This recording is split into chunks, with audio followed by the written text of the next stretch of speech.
Hi, I'm Maddie Paul, joined by our reporter Ashley Opina and Minnesota Attorney General Keith Ellison in our studio. Keith, welcome and thank you for joining us. Thrilled. Thank you. I'm glad to hear that. Thank you so much. Oh, yeah. We have a lot of topics that we want to cover with you today, both national and state-wise. And I'll go ahead and get started with something that's pressing already in national news right now, and that happens to be what happened on Saturday with the attempted assassination of our former president, Donald Trump. Right. After all of the news has been coming out, and as we're gaining more information on who the suspect is and the motives, how do you think this entire attempt will shape the way our election is run this November? I don't know, and I think anyone who tells you, they don't really know either. I will say that political violence really should not be a part of any of our discourse in our country. Sadly, it has been. Everything from Abraham Lincoln to JFK, RFK, Martin Luther King. It's a tragic legacy we have, and we should do all we can now to stop it. But the fact of the matter is, how it ends up impacting in November, I don't think anybody really knows. I have a suspicion that it won't have a political impact, and I'm gonna tell you why. And that is because I think most people have decided, how they feel about how they want to vote in November. And, we live in a fairly polarized political environment. And there are some folks who will be like, I feel terrible that happened to former President Trump, but I'm still not voting for him. And there are other people who are like, well, I don't care what happens or what he does, I'm still voting for him. And so I don't know if it really moves the dial much at all. Thank you. So continuing on with national news, on July 1st, the Supreme Court ruled in Trump v. United States that presidents have absolute criminal immunity for official acts under core constitutional powers, presumptive immunity for other official acts, and no immunity for personal actions. Now that's a lot of words. But I understand what you mean, though. Right, yeah. So could you explain this in a way for us lay people to better understand? Because like you said, you understand it. Right, so when the president is doing presidential stuff, you can't criminally prosecute him or sue him for it, even if it's really wrong, even if it's a big mistake, even if it's a bad decision.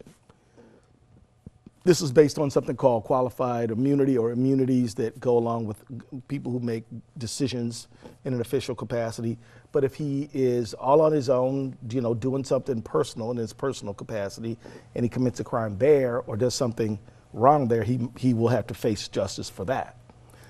Now, the problem is that, we don't want presidents having to worry that if they make a decision to go to war, that they're going to be sued. On the other hand, what if within a president, and I'm not talking about President Trump, any president, says, well, I am the president, and if you want to ever get a contract with our country again, you're going to make sure that $1 million is deposited in my account. Now, they're operating in a presidential capacity, doing contracts and not doing them as a presidential. And yet we all say this is graft, this is corruption, this is wrong. And if any governor did it, any congressman did it, any water board member did it, we'd prosecute them. But we're saying the president can't be prosecuted for that? I just think it's a big mistake. I think it's bad. And I think people should understand that, the Supreme Court is a political institution just like any other. The Supreme Court of the United States in 1857 said that African Americans were not citizens and could be bought and sold, for their own benefit. The Supreme Court said that. We had a civil war and we eliminated all that.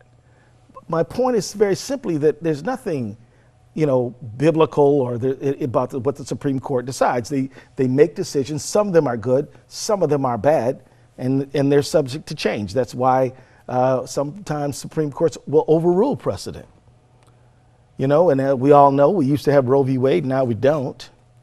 And so the Supreme Court makes decisions. I personally believe that this Supreme Court is not the best we've ever seen. And yet they are the Supreme Court. So until we change the precedent or we take or something happens, we pass a constitutional amendment, whatever. That's what the law is. Thank you for saying all of that. And you just said that the Supreme Court of the United States is a political institution, just like any other. It is. And you're hoping for change to come. Well, many Democrats have filed for articles of impeachment Right. against 2 justices. That's right. How realistic is that process? Have we seen something like this before, and could this really be done now? Yeah, there was one Supreme Court justice who was subject to impeachment. But remember, there's impeachment and then there's removal. 2 different things. Impeachment, it just means we think there's enough evidence to accuse you of some form of wrongdoing, high crimes and misdemeanors. Removal is a Senate process where they say, you're out. And it's not a simple majority, it's like 2/3. And so it's hard. And given the present constellation in Congress, it's not likely to happen.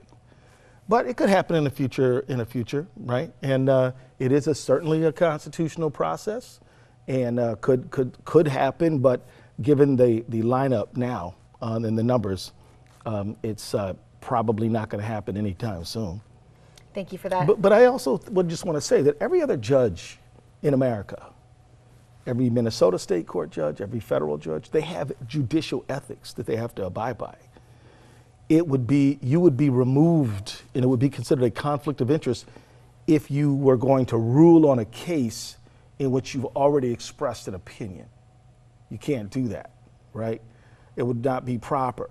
So Justice Alito has said through this flying the flag upside down that he thinks the January 6 people were right.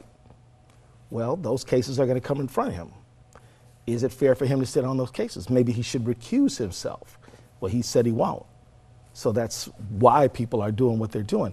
Also, when it comes to Judge Thomas, or Justice Thomas, he has taken very expensive, lavish trips to various parts of the world. He had one of his donors buy his mother's house so that she could live rent and mortgage free. And this guy's name is Harlan Crow, and he's gone on big trips with him, and he's voted on things that impact Harlan Crow's business fortune. And this guy's a big, serious billionaire. Is that right? So we need a country where when the judge makes a decision, they may be right and they may be wrong, but at least we know that they're calling it as best they can. We don't want a judicial system where it's like, well, is that judge in the tank for somebody who's got a financial interest in the outcome of this case? Or that judge has already expressed an opinion about the outcome of this case? I mean, these are the issues that are being raised here, but the practical reality is that beyond the message that those particular members of Congress want to raise, I doubt anything will happen in the near term. But we should have, the Supreme Court and every court should operate under a system of ethics so that we can have the promise of an independent judiciary. Attorney General Keith Ellison answering some of our national questions, and we'll come back with you for some of those state questions very soon.